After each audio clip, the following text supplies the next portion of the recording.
Hello, welcome to this video covering the science behind 3D Gait. This video will take a quick look at the biomechanics behind calculating joint angles and how our system produces our unique output. 3D Gait is a gait analysis tool which at its core owes itself to decades of research within the field of biomechanics. All biomechanical calculations used within the software are based solely on published peer-reviewed research, and many of these studies have come from within our own world-class lab. It is our overarching goal to pioneer new methods in order to improve clinical practice. So how do we boil down decades of research and the movement of 7 rigid cluster shells in 3D space into a simple, easy-to-interpret output such as this? In short, it is a combination of sophisticated high-precision cameras, multiple fields of mathematics, and the largest database of walking and running biomechanical information in the world. For this video, we'll focus on the latter two, and an appropriate place to start is the static trial. The purpose of the static trial is twofold. First is to identify the clusters, which represent the bones, and the loose markers, which represent the joints.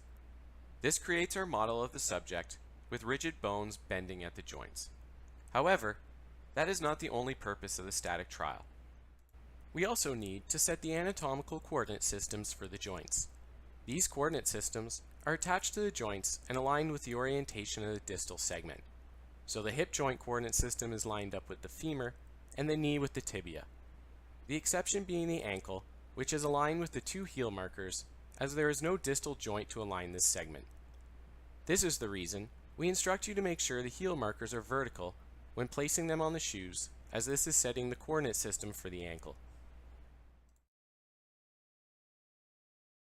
Let's illustrate the importance of joint coordinate systems with an example. Take this person standing with a slouch posture. If we simply attach the lap coordinate system to the joints like this, with an axis pointing forward, up, and to the left, the problem becomes apparent if I asked you to calculate the knee flexion of this subject. With the axes identically aligned, the measured flexion would be 0, which is obviously incorrect. If instead we align the axes anatomically, you can see we would get the correct result. It's important to realize that the static trial is not about zeroing the subject, but instead about identifying the model and properly aligning the axes. This underscores the importance of proper marker placement, as incorrect placement will misalign these axes and skew the eventual variables of interest. Once we've created our model, we now need a method of calculating the change in the system from one point in time to the next. To calculate joint angles from raw marker trajectories, we use a concept known as rigid body kinematics. This mathematical framework allows us to track the motion of a rigid body, in our case the marker clusters, over time. Between 2 points in time, the displacement and rotation of each marker cluster in 3 dimensions is calculated. With these values, we can then calculate the angle between 2 segments with reference to a relative fixed point between them, in our case a joint. To accomplish this, we use a method outlined by Soderquist and Vedin in their 1993 paper. The math is beyond the scope of this video, but for those who are interested, the reference can be found here. These methods are shared amongst most gait labs around the world and are considered standard recommendations from the ISB.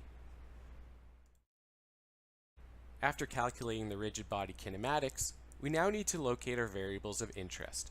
Typically, we are interested in stance phase peak angles. To determine these, we need to segment the data into individual strides, and for that, we need to know when touchdown and toe-off occur. For this, we use a method developed in our own lab and published in the biomechanical literature. This method has the distinction of being the most comprehensive kinematic method for determining touchdown and toe-off developed to date, coming within 20 milliseconds of the gold standard, being an instrumented treadmill.